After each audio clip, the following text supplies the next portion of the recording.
Welcome, guys, to How the Frack We Got Here, a show that takes the news and events of the week and try to make sense out of it all.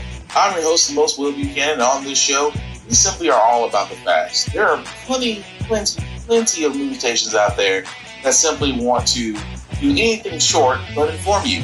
Here at How the Frack We Got Here, that's all we believe in. We go up to the left, we go up to the right, we go up to the middle of independence, we go up to all sides because there's more than one side of a story to everything. And you need to know it all in order to actually formulate your own opinion. And that's what we try to do here at How the Frack We Got Here. Thanks for listening, and hold on. It's going to be fun. All right, guys. Today's date, June the 1st, 2023, and this is How the Frack We Got Here. I'm your host, the most Will Buchanan. How the Frack We Got Here. We do take the events of the week and try to make sense out of it all. Before we get started, guys, yes, I know this is a Thursday by the time you see this, but we got to keep up with the news. But speaking of that, we are a news channel, which means that we do try to give you the most up-to-date news sources from the most reputable sites, as well as basically try to watch your language sometimes. But, words do fly. It happens. At the same time, there may be things that might be shown that might be too intense for younger viewers, so viewer discretion is advised. Aside from that, welcome. All right, so usually we are beginning on a early morning Thursday, but that's all right because, again, a lot of news has happened. And the only way we can actually start is to go with the first. Well, there was a problem that Democrats and Republicans both had called the debt ceiling and a looming time clock to where the government may have defaulted on its financial obligations. And at this point, things looking rather dire, except for good old Joe and 15 times trying to be Speaker of the House. Kevin McCarthy finally had to sit down and talk.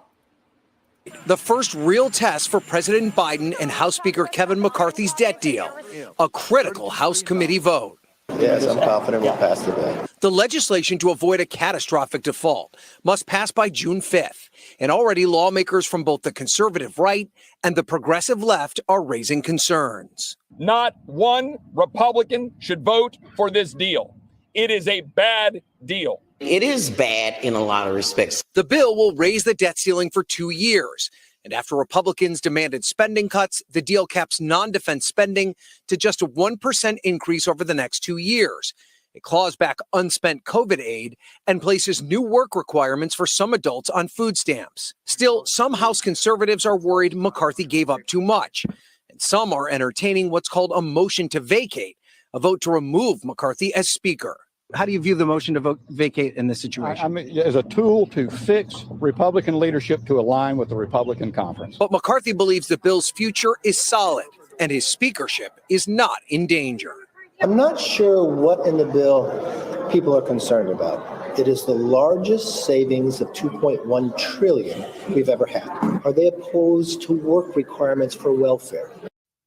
All right, Ryan joins us now live. Ryan, you know this bipartisanship is so rare now, but both the president and speaker are counting on it for this to pass.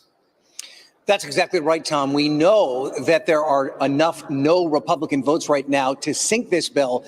That means the president and the speaker are going to have to lean on their political allies in order for it to pass. Okay, so again, this was earlier today, or I should say earlier Wednesday, that the 11th hour was coming up, that they did reach a tentative agreement that had to be submitted to the House to be approved and move on to the Senate. And from there would meet the president's desk in record timing to avoid a financial fiscal disaster. That being said, left the midnight hour, I can report that the House did agree to approve the debt limit plan moving forward. It goes to the Senate. But of course, House Speaker Kevin McCarthy just had to, I guess, take a victory lap that really wasn't a victory lap. You'll see what I'm talking about in a minute. On February 1st, I got my first meeting with the president. I've been thinking about this day before my vote for speaker, because I knew the debt ceiling was coming. I wanted to make history. I wanted to do something no other Congress has done. That we would literally turn the ship. That for the first time in quite some time, we'd spend less than we spent the year before. Tonight, we all made history because this is the biggest cut and savings this Congress has ever voted for. And it's not that we're just voting for it. This is going to be law. $2.1 trillion. You've all covered this entire battle. You were there on February 1st when I walked out after talking to the president. And I was kind of hopeful because he told me in that meeting we would meet again. He sat next to me at the prayer breakfast the next morning. He told the entire crowd that we would meet again. But for 97 days, he said no. People look at me and say, why are you always an optimist? Because I know as an American, tomorrow will be better than today. I had to be an optimist that every day I woke up and said, maybe today the president would change his mind. Maybe today he'd want to put the country first. Maybe today he'd want to meet. But he never did. Not until our entire conference passed the bill. The Senate never did. They took no action. The Democrats' plan was to do a discharge petition to only raise the debt ceiling, and we'd have no savings. We'd take us further off the cliff. But when I finally got to meet with the president, we couldn't talk about the entire budget. We couldn't talk about and look at places that we could have savings. We could only focus on 11% of the budget. But in that 11%, not only did we give you the greatest savings in American history, there's going to be people who are on welfare today that will no longer be on welfare, that they will find a job because of the work requirement. And not just when they find that job, their self-worth, their attitudes are going to change. They're going to believe in themselves. They're going to be able to buy a house, send their kids to college because of the vote we took tonight. Yeah, you heard it, folks. You heard a man that, you heard that man there. Yes, that man. You heard him sit there and say, well, we've done a great thing, America. We've done a great thing. We have made the president listen. We have got our cuts in place. We were gonna have savings if we let the Democrats run the show, but good old Joe had to listen to me because I'm an optimist. Well, I guess you gotta be, considering the fact it took them 15 times to make you Speaker of the House, despite, multiple crazy nut Republicans that didn't want you there. At the same time, may consider impeaching you because this debt ceiling plan you approved for. Needless to say, guys, a lot of people were not happy, Democrats and Republicans alike, about this debt ceiling bill, mostly because, well, before we get into it, understand that Republicans don't see, Republicans truly believe that if you're able to work, then you don't need welfare. That's they feel like we don't want to pay, and this has always been the narrative. The narrative for Republicans and conservatives has always been that if you give them money, they won't work. They're lazy. What they're not saying is people of color won't work. Because if you give people of color money, if you give people of color food stamps, if you give people of color rental assistance, they don't want to work. They have no incentive to work. So they'll sit there and collect government checks while the rest of us, and this is the lie they tell, when it couldn't be farther from the truth.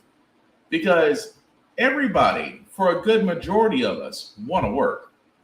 We have to work to have money. We need money to survive. We need money to pay bills, keep a roof over our heads, food on our tables, pay for our children's education, clothing, things of that nature. We need money to survive.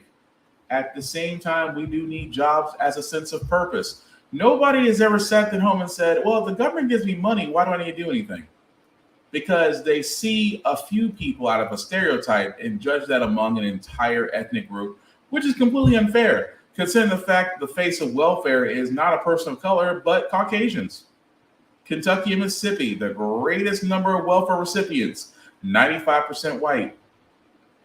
But they don't talk about that because Republicans believe in pulling yourself up by your bootstraps, by really, digging yourself out of your own hole, really cut down on your spending, really tighten the belt. But when it comes to corporations, here, think of LeBron James with the money. Just, there you go. Corporations, Wall Street, here's money.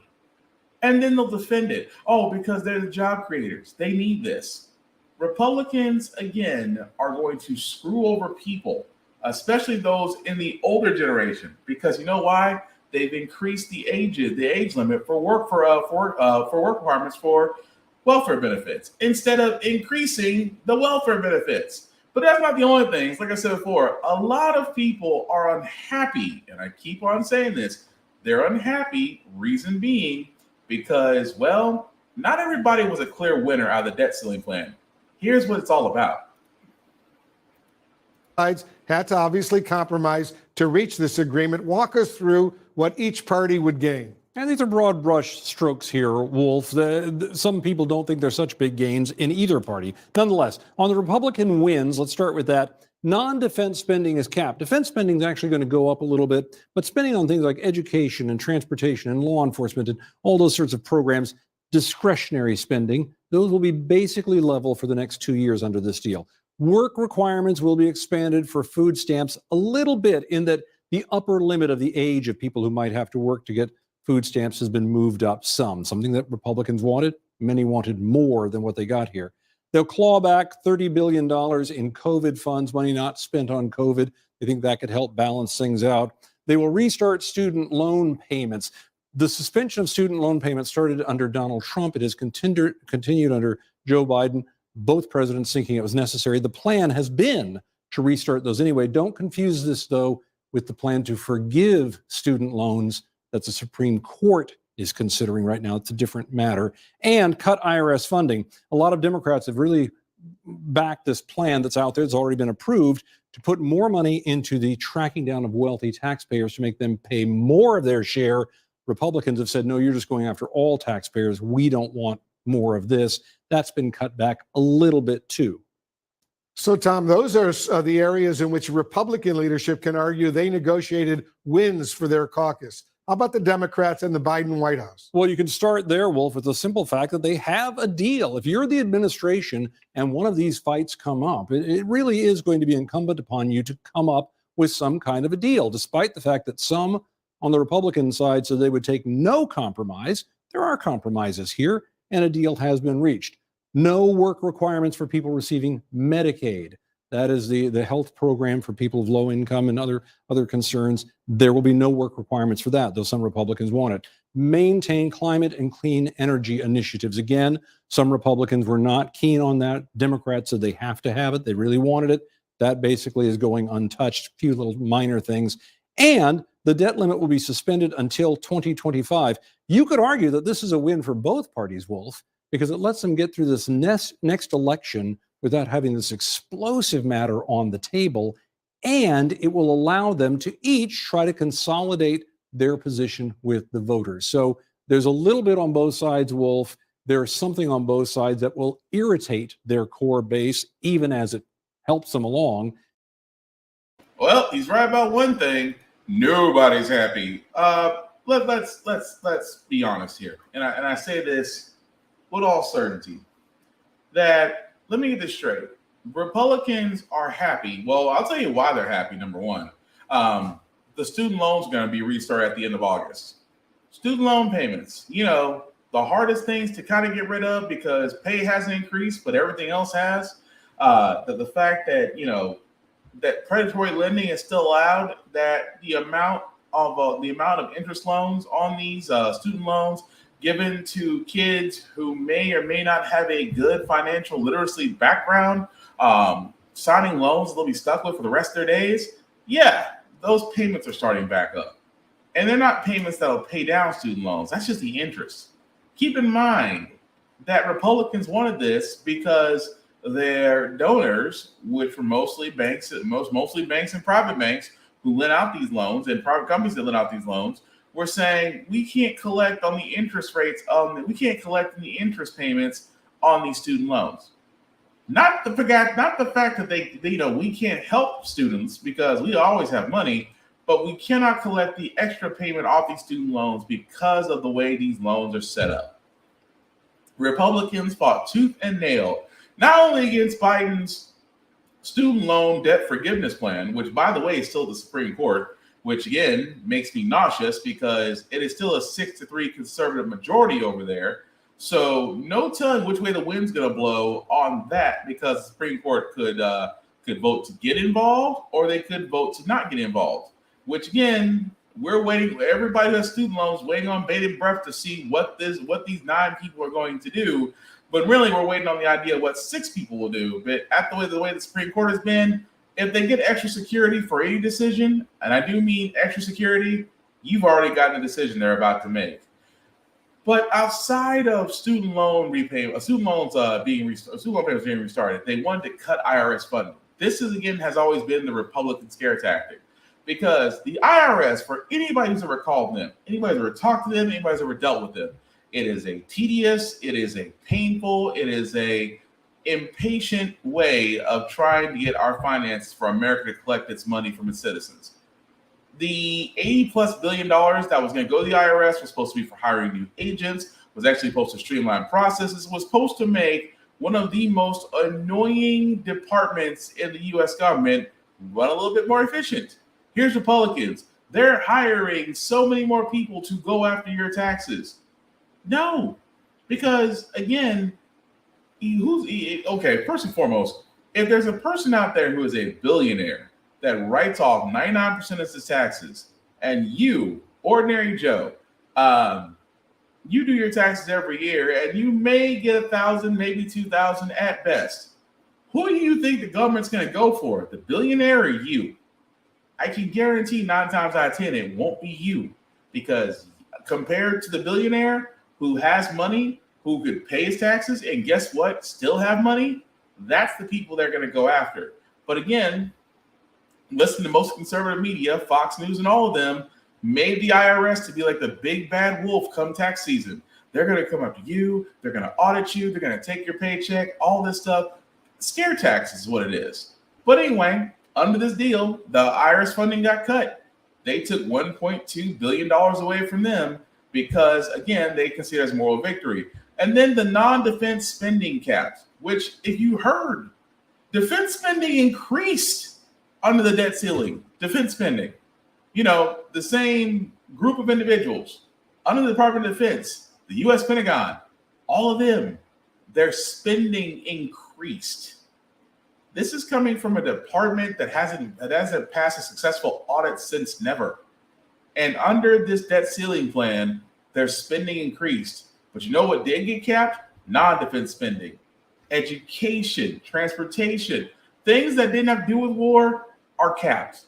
But anything dealing with war increased. Make that make sense. On top of that, the work requirements expanded for food stamps. I want to talk about that because, again, this is Republicans. Going back to them. Well, it'll fill you with a sense of pride if you could just find a job. It's not about a sense of pride. Let me tell you something. Very few people, and I say this very nicely, very few people find happiness in jobs. Very few. For the remainder of us, look, we tolerate the job just because it pays well, or the benefits are great, or it has some other positive impact on us that makes us tolerate that BS we call a job. Now, everybody loves a career. If you're working your career, great. Everybody loves a career. Very few people actually love their job. A good majority of us hate our jobs, but we tolerate them because, again, without them, we'd be on the street. But again, going back to Republicans, they wanted to increase the ages of those work requirements for welfare, which used to be 18 to 49. Republicans wanted it to bump up to 18 to 54. Now, you're probably wondering, why am I mentioning that? Well, 54 is around the age of senior citizens that may or may not be considering retirement, maybe taking up a part-time job, things of that nature, or just, may not be so able to actually work the hours they used to work. That being said, on this new debt ceiling plan, if a 54-year-old either a 50 to 54-year-old did want to get welfare benefits, they're now required to work. I mean, if the bill passes the Senate and goes to President Biden's desk, which you would think for voters, especially coming up, because again, 2024 is around the corner, you need votes. And you just told a lot of your senior voters that, hey, if you want welfare assistance, you're still going to have to enter the workforce. Even though you worked a half a century of your life, you still have to keep working in order for us to help you. Why? Because Republicans who are billionaires and millionaires, there's no such thing as a broke Republican. There's no such thing as a broke Democrat either. But understand, folks who are well off with endorsements and money and things of that nature are telling you that you are not an American moral citizen if you are not working.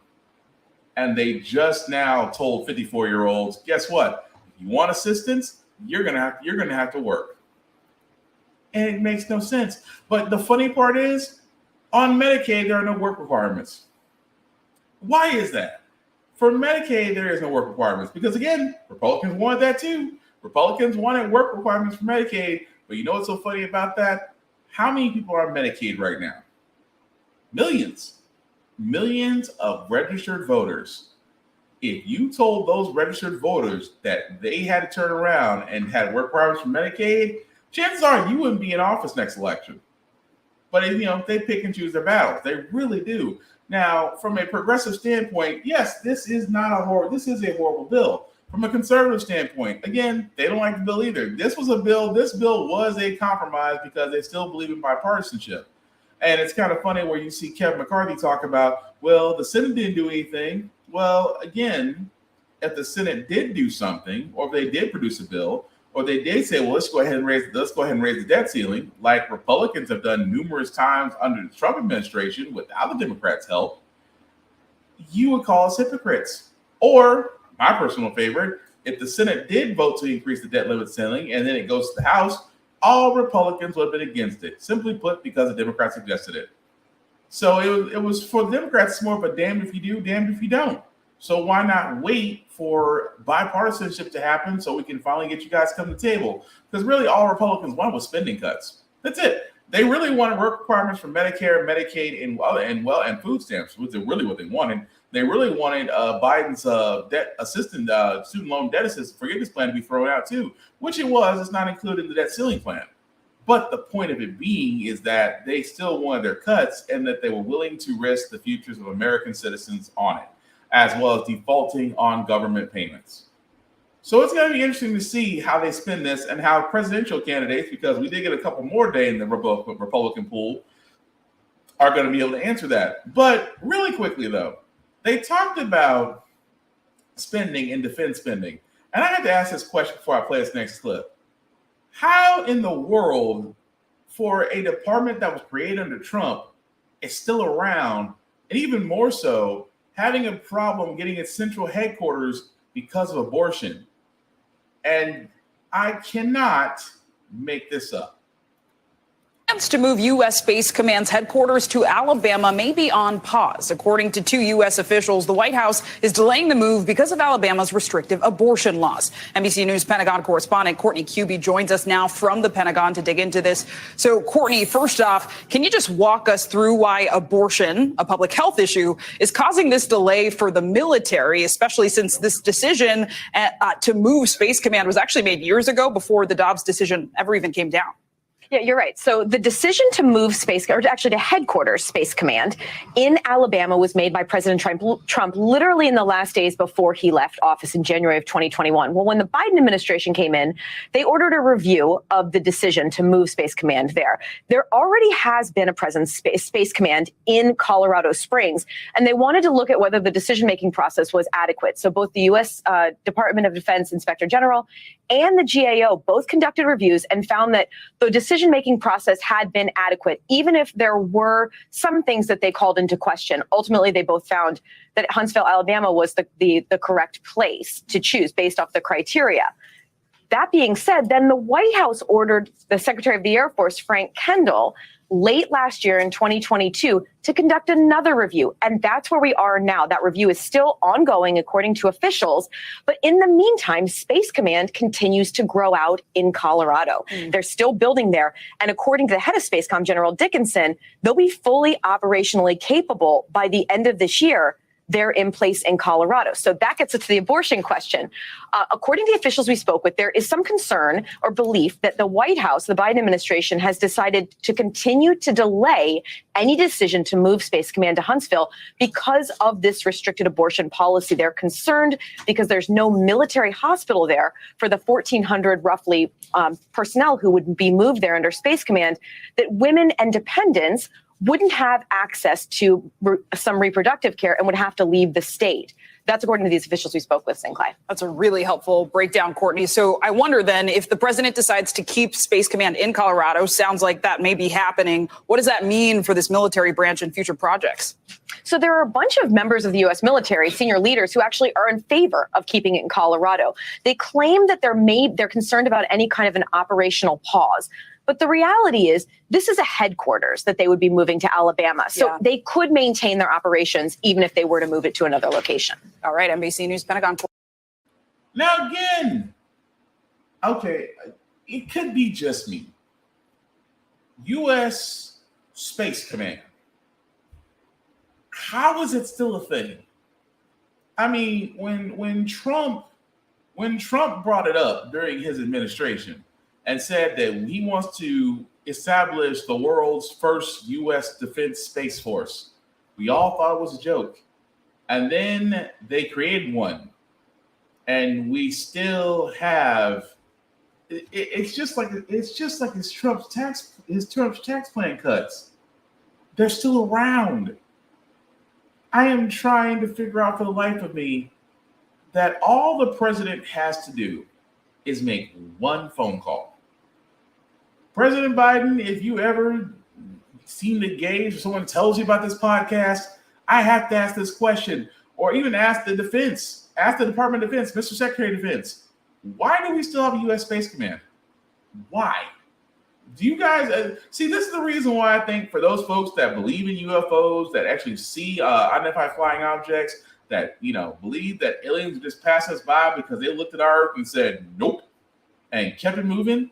You're giving them hope, because I cannot think of another reason why in the blue hell we still have a U.S. Space Command when our NASA project isn't what it used to be. And you want to talk about wasteful government spending? If I was the Republicans, there's Exhibit A right there. Why do we have a Space Command? Why do we have a Space Force? Why? What is out there that we got defense up about?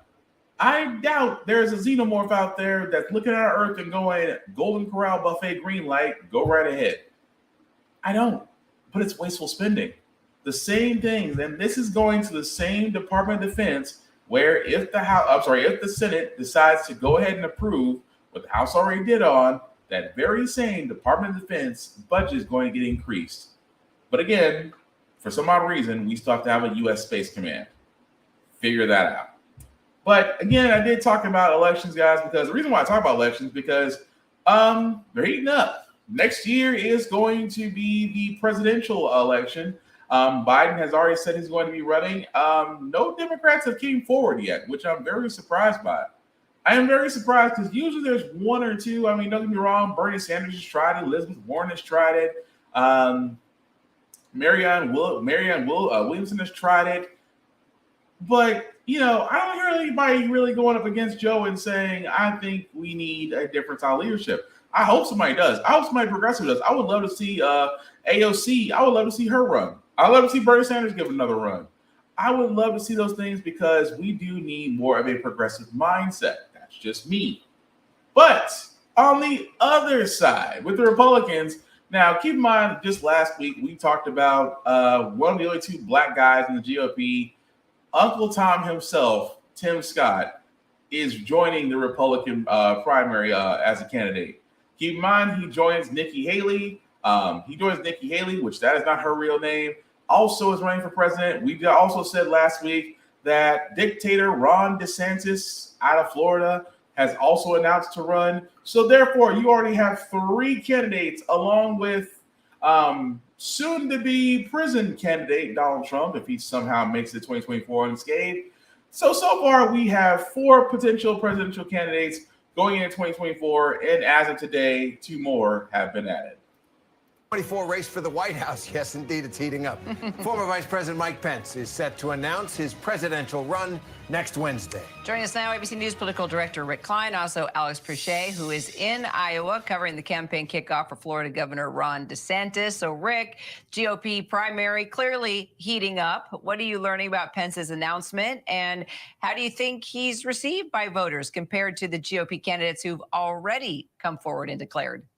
Yeah, we'll be back in Iowa a week from today to cover the Pence announcement, which we were told will come next Wednesday.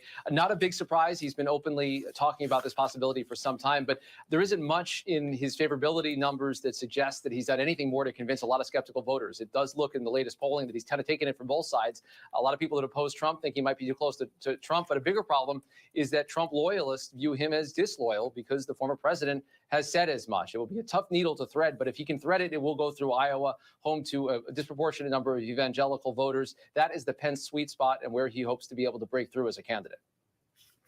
And Alex, yeah, there's no question that he's seen as a traitor by Trump. Pence does have a lot of name recognition, though, Alex. He's not named Trump, of course, but he's known to the country. You know, what do you think? How can his race for the White House impact this crowded Republican primary? Well, Terry, I mean, I think he's arguably the biggest name to enter this race. It's not either Trump or DeSantis, right?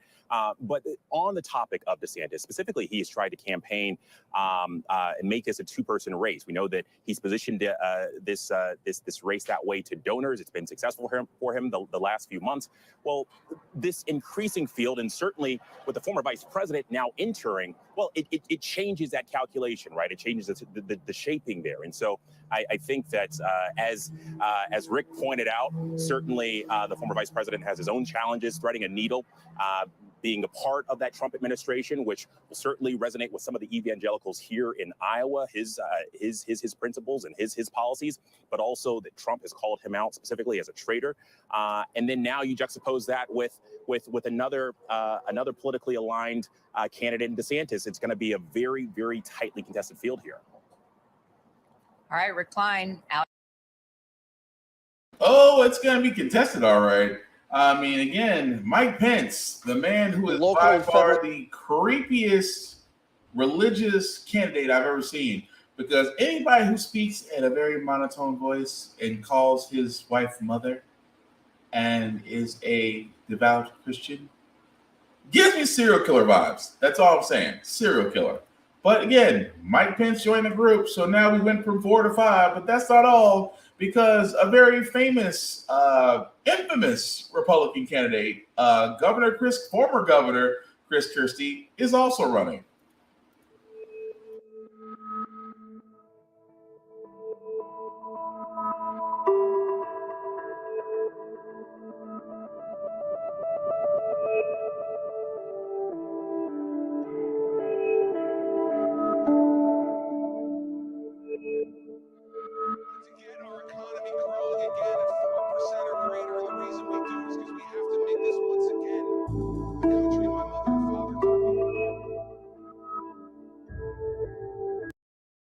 Yep, y'all see it. So as you can see, guys, it is becoming a full slate. As you can see there, Governor Nikki Haley, that's not a real name, Senator Tim Scott, Governor Ron DeSantis, Trump, along with Pence, and it's shaping up to be quite the debate, although we have already heard that Trump will not be attending the debates. I wonder how they're going to do that, because, again, if you've never seen the newsroom, they actually do a presidential candidate debate format, which I love. It'll never happen in real life. But again, if you ever get a chance, watch it. Great show. But you see the presidential candidate field we have now. Governor Nikki Haley, who is so out of touch that it is damn near laughable. Senator Tim Scott believes that he is the example of Black people's victories by not being a victim, but being a victor. Yes, delusional, even his own Uncle Tom's Cabin. Governor Ron DeSantis, what else is there to say about the dictator of Florida that literally made LGBTQ people unwelcome there, as well as undocumented workers, Because if you haven't noticed, Florida's looking more like a ghost town. At the same time, he took on Disney and is losing that battle. Oh, and let's not also forget, again, creepy Christian, possibly closeted Christian Mike Pence. And then just to round out this entire group of idiots, soon-to-be prisoner, Donald Trump, may, if he remains unscathed, will be in the 2024 election for the Republican nomination. You cannot make this. If you could write this stuff, you should be a New York Times bestseller. That's all I'm saying. Because, wow. Now, again, we haven't heard anything from the Democratic side outside of Biden saying he is running for re-election. I would have to assume there's going to be one or two people that is going to try. Honestly, it's anybody's guess. If it was me, I would hope for a more progressive person to jump forward. I would hope to actually have that. But again, Biden may go unopposed and accept the nomination. Again, we'll find out. Still, it's the middle of the year. It's June 1st. We still got a long way to go. But technically, the clock is running on whether or not you have to declare to run for president. So if nobody is very soon, if not in the next couple of weeks or so, we should get an answer from the Democratic side. But as you can see, from the Republican side, it's more like pick your poison. One of them is bound to take you out. But moving right along, guys. Again, as we get into June, Juneteenth, a holiday that has officially been recognized as federal holiday. Unfortunately, not by all, because some states are really showing the racism. Well, you guys remember the stupidest things, right, that are done on Juneteenth. Well, for most holidays, federal holidays and months given, corporations get on stuff, right? Corporations, cities, they all want to get on stuff. They all want to sit there. We want to show our support for LGBTQ. We want to show our support for autism awareness. We want to show our support for ALS. Go down the list. Juneteenth is one of those ones where I wish people who do certain ads need to ask questions on whether or not this is appropriate. This was on Roland Martin today. That was the first state to secede from the Union because they wanted to keep slavery. So out of anybody, they really wanted to keep slavery. So here are the banners that went up in this city right here. So you see these banners. You got a couple smiling white folks, Juneteenth, and it says an upstate. Drop the lower third, please.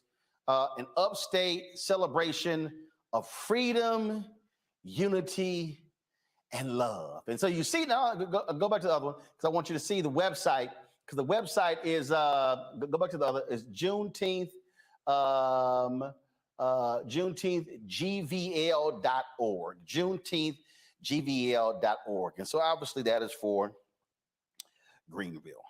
Well, let's just say that, when...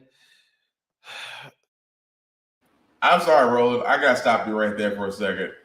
Because, this is worse than Walmart and their Juneteenth ice cream. Because let me explain something. This ain't it. Really and truly, this ain't it. When you see Juneteenth, number one, Juneteenth, for all intents and purposes, needs to be black people. I'm just Okay, I'm trying to be. I'm so trying to be nice about this, because that's not. I mean, again, here's the messed up part. Now you understand, Roland Martin just mentioned the site, right? So here's what the site looks like for all those that want to know. That's the site. The site itself, that is Juneteenth right there, right? The site that was mentioned, GVL. Do not get me wrong. This is beautiful. I have nothing against it. That's representation. The problem is when you show something like Juneteenth and you get a banner full of white people, you get this. This doesn't match up. This is a slap in the face. Because there are going to be some people out there, and I already know it, because as Juneteenth is coming up, there are going to be some folks that are going to sit there and be a part of the Me Too group. And I do mean the Me Too group. What I mean by that is because, again, Juneteenth, for all those who don't know, is June 19th. We're 18 days away from it. And for all those who know what Juneteenth is the federal holiday that we celebrate the true emancipation of African American slaves. Because for all those that don't know, or we're stuck in a state that decided to ban CRT because CRT is not being taught anywhere, here's a small little history lesson. When the Emancipation Proclamation came out, the South still had a big FU to the North, meaning that a lot of slaves post-Civil War did not know they were free. It took a national regiment, a national armed regiment, to literally go to the South to let slaves know that they are free, because the people that got their ass whooped in the Civil War still wanted to be dicks about it and say, no, we're not going to tell them. So Juneteenth is supposed to encapsulate the day to where we found out that we were fully emancipated. And amazingly enough, that it took this much time. Keep in mind, Juneteenth just became a federal holiday last year. It just became a federal holiday back on 2022. Keep in mind, June 18th, 1865. This is post 2 years after President Lincoln declared all slaves free via the Emancipation Proclamation. Keep in mind, June 19th, 1865.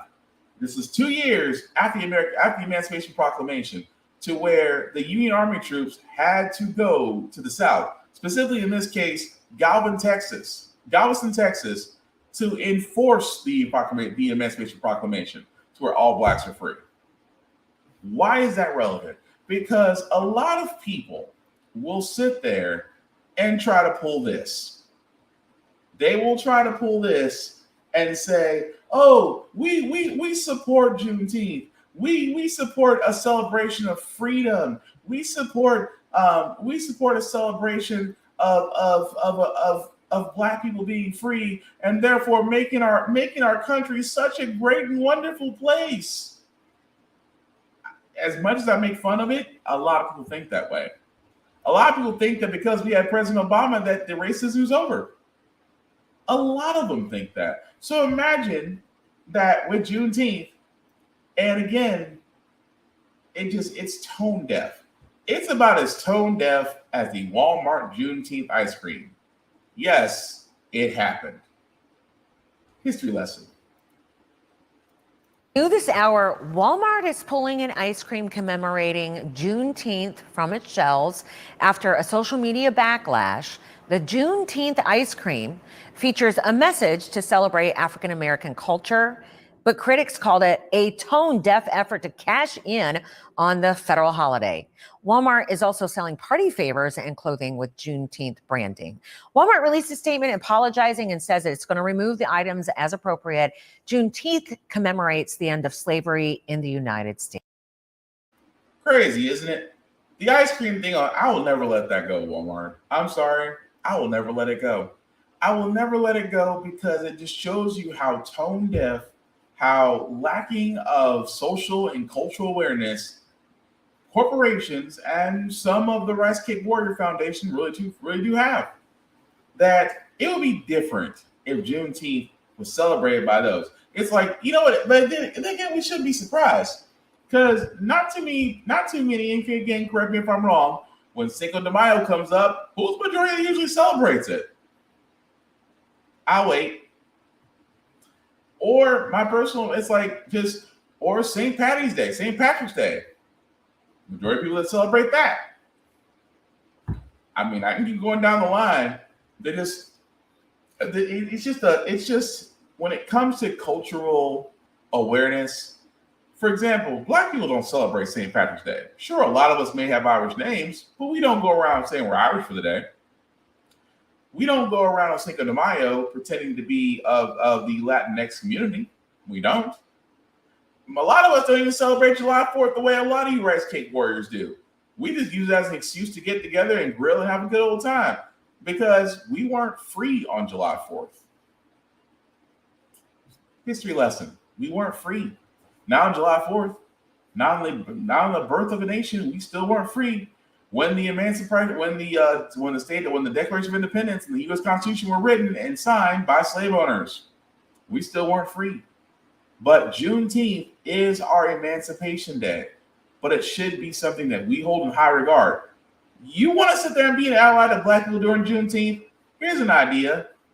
Simply leave us be. Leave us be or learn. Better yet, take it as a learning opportunity.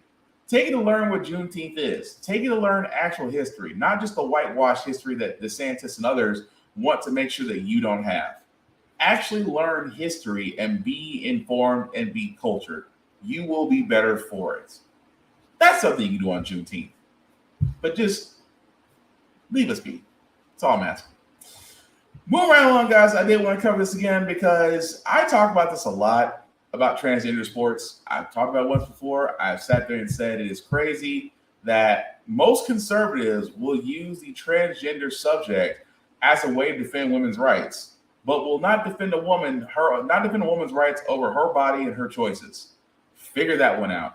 That being said, as you can see there, the governor of Alabama right there, Kay Ivey, signed a bill just this Tuesday, barring transgender athletes at public colleges and universities from competing in sports that align with their gender identities, which means that they have to align with the birth of their sex in order to actually compete. She pretty much said, look, if you are a biological male, you are not going to be competing in women and girls sports in Alabama. It's about fairness, plain and simple. Now, I'm going to honestly figure this out. How in the world is she going to, it is one thing to reinforce this in grades K through 12, but public universities and colleges, how? Because it's kind of great on paper, but that's all it is, considering the fact that the NCAA and other sports leagues are not implementing same things. They're actually welcoming them.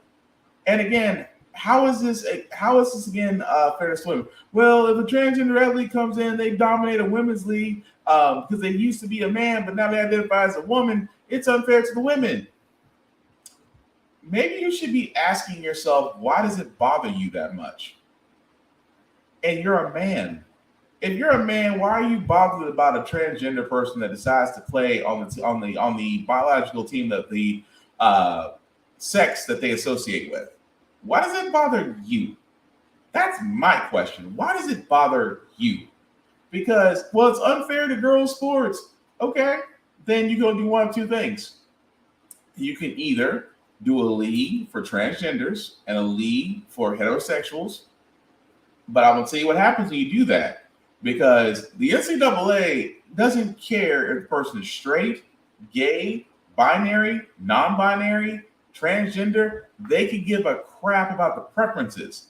They're going to look at that said athlete and go, is that going to bring money to our school? Is that going to bring boosters to our school? Is that person, if we give them educational opportunities, are they going to return it back to us in the form of money? And let's just be honest, because transgenders are welcome in college sports, that little law that Governor Kay Ivey put in isn't going to do spit except hurt her state. That's it. It is simply going to hurt your state because much like Florida and their immigration bill that they put into place, do you think that it's not going to affect your way of life? It is. Especially the fact of the matter is that you're going to be wondering, why does nobody come to Alabama? We have great colleges and we have Alabama Crimson Tide, Roll Tide. Simply put, most athletes don't want to be harassed for their preferences in life that seem to be okay with everybody except you because you want to be nosy and have everybody live the way you want to live because that's where you were taught. But I digress. Amazon's got problems. Well, they always got problems. But again, we covered that there have been strikes. Unions have been attempted. One was successful. Two were not. Well, it looks like that the cracks are starting to show because Amazon workers in corporate offices have staged a walkout. This is after notice of their return to office, to where they basically argued and said they really didn't need office space because a lot of the work could be done from home. Whereas because these corporations have basically bought buildings, they have to sit here and I guess use them. Which again, I never understood. I never understood that for remote working has done wonders. It really has. For me, I love working from home. I don't have to get up and commute. I don't have to fight traffic. I don't have to get up early. I don't have to go bring lunch or make a lunch or look around for fast food areas to get lunch and then go back to work and then drive home and do the same thing over again for 5 days out the week. The fact that I can get up and I'm not trying to brag here, guys, but I'm just trying to tell you the fact that I can get up and walk 10 feet or 15 feet to my desk and work for 8 hours, that's relaxed. I could have everything being thrown at me, but because I'm at home, I'm relaxed. That being said, a lot of companies have figured out during the pandemic how their workers can work from home. We finally use the internet for other than streaming and other activities, as you judge yourself. But the fact that we figured out that we can work from home and still be efficient for a majority of our jobs, a lot of companies have and not only accepted that, but encouraged it. Why? You don't got to pay for building space. You only have to pay for storage and cloud services if you're using that. But leasing a building, because maintenance, electricity bills, water bills, the fact that you don't have that anymore, cost saver. But I love the fact that as Amazonians have staged this, it is interesting that they staged this at the main headquarters in Seattle, because again, it's untoppable. It's first and foremost, morale's at all-time low since coming back. The pay isn't the same, and at the same time, the work is dredging. So I love the fact that we are finally starting to see probably the largest online retailer right now is starting to have issues with its workforce. Does that mean that things are going to change? Who knows? All I know is when you strike, you better unionize, because again, unions work. But a couple more news before we get to our feel good segment, because this needs to be said. We're not worried about it. We should be worried about education for two reasons. I'm gonna start with the first one. Teachers are quitting, and you should be concerned. Teachers have a recent study after this previous school year. Educators are quitting because of school violence, rising school violence, burnout, and of course, the biggest part, you're not getting paid, stagnating salaries. They actually did a recent study on this where they sat there and said nearly half of public education employees, which are those working in K-12 schools, are leaving. And this is according to the U.S. Bureau of Labor, that almost close to, excuse me for the numbers here, but almost nearly a half of every public education department in every state, the teachers are quitting. Could you blame them? Because again, for all those that have seen those videos where teachers get maced because they take a phone from a student, teachers get in a fight because the kid doesn't want to be ruling, doesn't want to sit down. These schools are overcrowded. These teachers are underpaid. At the same time, there are some parents out there that expect their teachers to be a third parent or a babysitter. Now, imagine that you take on an amazing profession, being an educator, and at the same time, you did not sign on to be a third parent. I mean, don't get me wrong. A lot of educators try to stick it out. They try to invest in the kids, but for a lot of teachers, they're like, it ain't worth it.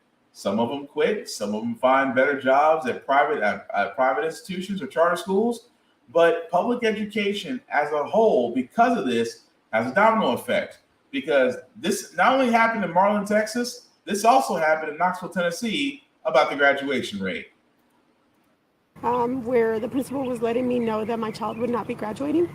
There are 38 students in the Marlin High senior class, but a week before graduation, only 5 were eligible to graduate. Now, we did notice that some students continue to have absences as well as fail courses. And one student was missing a history test requirement. But because he did junior year or half a junior year online, they failed to realize that he didn't test, which I find it kind of strange because I thought end of class exam was like the STAR test. And I thought everybody took it together at the same time. During class about a week ago, the principal called Salvador Guerrero to tell him he would not be graduating. At the time, I felt like singled out, like from mismanagement. Like, how do you let me do that? How do you let me miss out on such an important thing?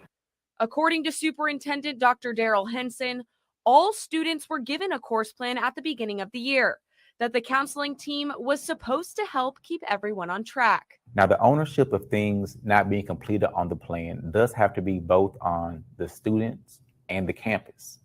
We have to make sure that throughout the year, we work together on ensuring that every child is completing and meeting all requirements. The district feels moving graduation to June gives students more time to complete those requirements. This summer and going forward, we're going to provide them with all the support necessary just to make sure that they can walk across the stage later this month. Meetings have been held, voices have been heard, and progress has already been made.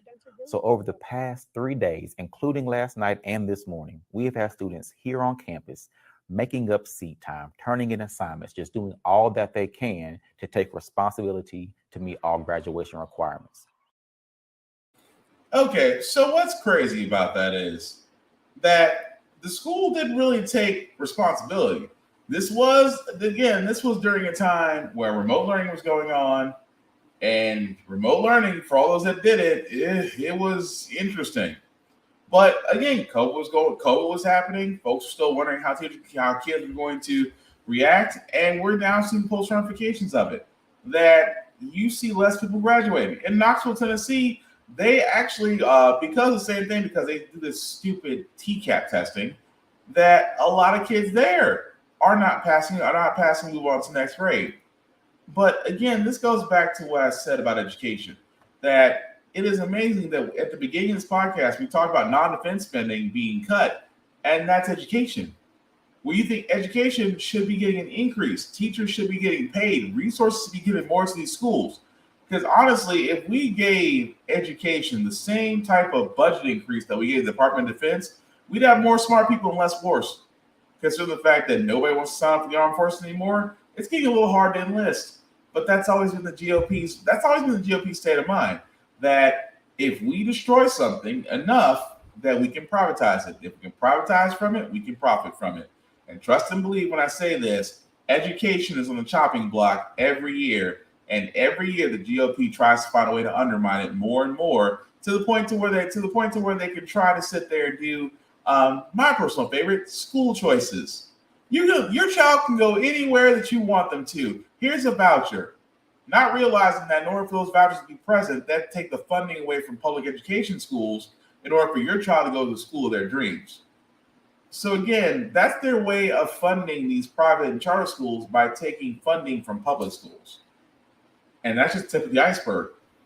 I mean, education itself really hasn't changed since the late 80s.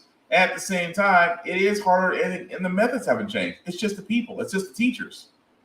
But I can't knock the teachers, because I always say it best at this point.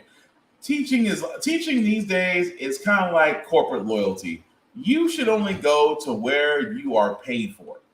Really and truly, there's no such thing as corporate loyalty, because they will fire you and not give you 2 weeks notice. They will fire you and wish you the best of luck, but they can also fire you and turn around and put an ad in on LinkedIn for your job within hours of you being fired. They don't care as long as the machine keeps running. But at the same time, with teachers, you're gonna have a hard time trying to convince somebody, hey, do you want to teach a crowd of unruly, possibly ill-supervised children and try to teach them math for 8 hours a day? Good luck. Because the educators are getting smarter, and they realize if you want our expertise, you're going to have to pay us. And I, for one, do not blame them. But last story we got, guys. Again, it's one of those stories that's it's hard to watch, because at the same time, this type of violence is all too common. But this one, it just hits home, because this all started because someone thought another person took a bottle of water. And now to South Carolina, where a community is on edge after a store owner allegedly shot and killed a teenager who was wrongly accused of shoplifting. Rick Chow is now facing a murder charge in the death of 14-year-old Cyrus Carmack Belton. Police say Chow had accused the teen of shoplifting bottles of water. The local sheriff says there is no evidence he stole anything. South Carolina NBC affiliate WIS-TV reporter Nick Neville is live near the store in South Carolina with more now. Nick, walk us through what happened here. Yes, good morning. So Chow had his first court appearance yesterday. Bond on that murder charge could not be set by the magistrate judge that he came before. It's going to have to be set by a circuit court judge at a later date. Representatives for the family of the victim, as well as for Chow, declined to speak at that hearing. Chow, for his part, also spoke very little at the hearing beyond saying, "Yes, Your Honor," acknowledging that he understood the judge's questions. Just to recap some of the facts of the case here, Chow's accused of chasing Cyrus out of the store Sunday night, suspecting him of shoplifting and then shooting him into the back. That's according to the Richland County Sheriff's Department. Richland County Sheriff Leon Lott says there's no evidence that he stole anything. RCSD has reviewed surveillance footage as part of the investigation. Sheriff Lott said even if he'd shoplifted 4 bottles of water, that's not something that you shoot anybody over. Chow and his son chased Cyrus down the street. The teenager fell, got back up and ran. Lott said Chow's son told his father that Cyrus was armed. According to RCSD, deputies recovered a gun believed to belong to the victim near his body. Now, on Monday, community activists and advocates against gun violence gathered here at this gas station, and those peaceful protests took a turn Monday night when the gas station was broken into. The entire property is now taped off. Sheriff Lott appearing exasperated in a news conference yesterday, saying that vandalizing the property and stealing beer has nothing to do with the murder of this 14-year-old boy. Let's take a listen to Sheriff Lott. That store did not shoot that 14-year-old. The person responsible has been arrested. He's in jail. He's in jail. Exactly where he needs to be. That's where justice is being served. Justice is being served by us going out and making an arrest. Justice is not served by going in and stealing cases of beer.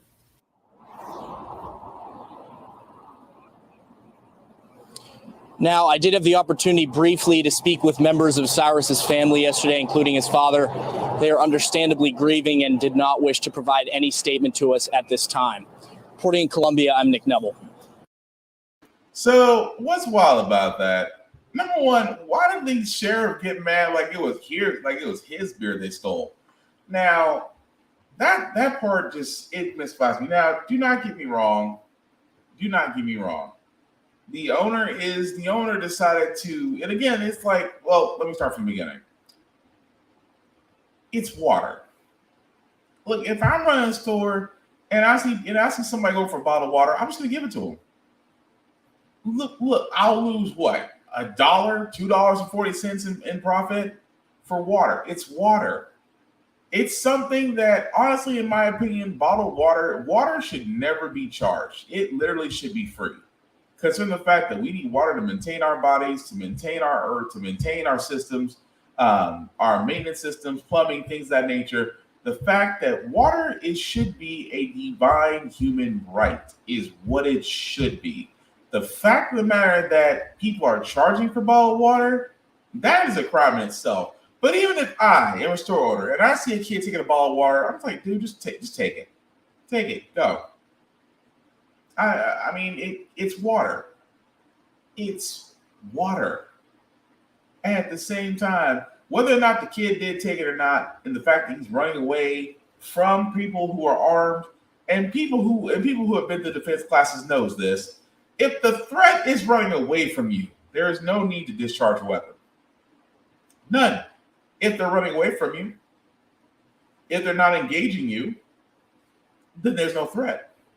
And yet at the same time, the store owner, Mr. Chow, decided to fire. So yes, he will see his day in court. He will have to answer that because there's no castle defense here for somebody that was running away from you and wasn't a threat to you. But here's the thing about the looting. I've always said looting itself, because it is amazing how the Rice Cake Warriors will always sit there and say that no, you shouldn't loot. When I just go, really? Because historically, that's what you guys have always done. I mean, you literally burn down prominent black towns for no reason. You hanged or mutilated and killed people of color different than you for no other reason. You looted, pillaged, and plundered during the 50s and the 60s and the 70s. But you're going to stand and tell us, oh, well, y'all guys shouldn't do what we did because, you know, the store didn't kill the 14-year-old. What does buying a pack of beer have to do with anything? Well, again, I'm not against looting, but I'm against looting. I am, but it is hard for me to feel sorry for a business owner that decided to shoot a kid in the back, and the worst thing that happened to him was that his gas station got looted. It's hard for me to feel empathy for that. Hard. Because had he just made a smart decision and just let that kid go, he'd have a store. He'd also not be in jail right now facing a murder conviction. But it's amazing how the sheriff says, well, we caught the person, they're going to see time, not realizing that you're telling a whole bunch of POCs that, hey, don't do what my ancestors did. Because apparently looting, destruction gets stuff done. But y'all don't want us to do it because, you know, y'all caught me in the playbook on that. But anyway, we're going to move on to our feel good segment, guys, because usually how the fact we got here, we usually cover a lot of things that are doom and gloom. Sometimes they use faith in humanity. But hey, it is early Thursday morning, so we want to leave you guys out some good vibes. And I love stories like this because you learn life lessons and skills from the most weirdest places. And this man's story is definitely no different. At the end of the school day in Hampton, Maine, custodian David Bishop puts down his mop. That was key right there. And starts teaching these kids to clean up the competition. Meet this year's Maine elementary and middle school state chess champions, coached by none other than their school janitor. Well, it's kind of cool that a janitor has a whole different life. It sounds like something straight out of the Queen's Gambit. It's called chess. Will you teach me? For Bishop, yes, that is his real name. You None of this was expected. can't take this because it's pinned. When he found himself out of a job after a career in telecommunications, a friend hired him as a custodian. Then he happened upon the school's chess club.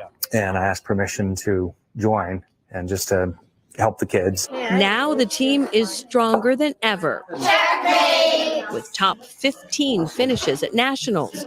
But Bishop isn't done. You have that twinkle in your eye. What's the goal here? Well, win the nationals. We can do it. I think we can. What's the most important lesson he's ever taught you?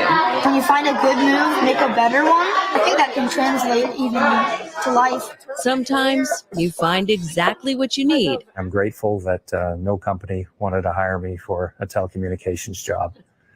Thank you for that, companies. In the most unlikely places. Kristen Dahlgren. Now again, chess is a wonderful game, and I like the fact that he still wants to instill it in students. I can't knock that. It's a beautiful thing. Well, then again, anybody that takes a vested interest in children and not only teach them life skills, not just playing chess, but actually, bettering themselves, instilling self-confidence, it does wonders. Beautiful thing. But anyway, that's going to do it for this podcast, guys. Thank you all for watching, for liking, for letting people know this is up, although it is in the early morning. So again, appreciate this. By the time you see it, it's probably going to be in the afternoon. But still appreciate you guys watching. Some shameless plugging before I do get out of here, guys. I do want to first shout out my buddy, Vaughn, Big VZA Dot. You can definitely check him out, Big VZA Dot, on all social media, and his YouTube music channel, which is plenty of free music there for your content needs. So definitely give him a look, a see, and a follow if you don't mind. Also, for me, guys, BlackFox447 is where you can find me on most socials. I usually do reviews of everything that I write, that I read, that I play, that I watch, gym stuff, because I try to do a couple push-ups. At the same time, guys, the link that you see at the bottom, let me make that a wee bit bigger for you guys to see. If you copy and paste that link into your browser, we'll take you to the link that takes you to my Facebook page that has the YouTube and Facebook links for all of my podcasts. How the Frack We Got Here, Get Bit Podcast, and Force Off Let's Podcast. Definitely like, share, and repeat. Pass on the good news. Pass on the gospel. We're trying to make these things bigger. Also, these podcasts can be heard wherever there is Anchor, Google, and Apple Podcasts. And very soon, hopefully on another site. Just have to get that knocked out. The particular's knocked out, but fingers crossed. And also, guys, for everything that we talked about, I do want to keep that conversation going. I do want to know what you guys thought about on everything. But remember, keep it clean and don't be a dick. That's all I'm saying. And again, we as I close this out, I am seeing this more and more every day. Celebrate each other, promote each other, celebrate the wins, no matter how big or small. And most importantly, be kind. The world can use more of it. The last thing I'll say about How the Frack Got Here, guys, is all about staying informed. We are not trying to reinvent the wheel. We are simply giving you all the information allowing you to make up your own mind, but we do provide a lot of perspective that goes along with it. We do a lot better as a society when we're informed. We're progressive. We move forward. We try to right the wrongs of our past by making decisions now that we should have done back then, like electing our first Black woman to the Supreme Court, electing our first Black woman to the Federal Board of Governors, electing our first Black woman as the National Cybersecurity Director, electing another 4-star Black general. All great things. When we don't learn from history, we are doomed to repeat it. That's when we keep asking ourselves, why does everything go up but our paychecks? Why are we electing different politicians to still same old game in Congress? And most importantly, how the Frack We Got Here. Thank you all for watching, guys. Take care of yourselves and each other.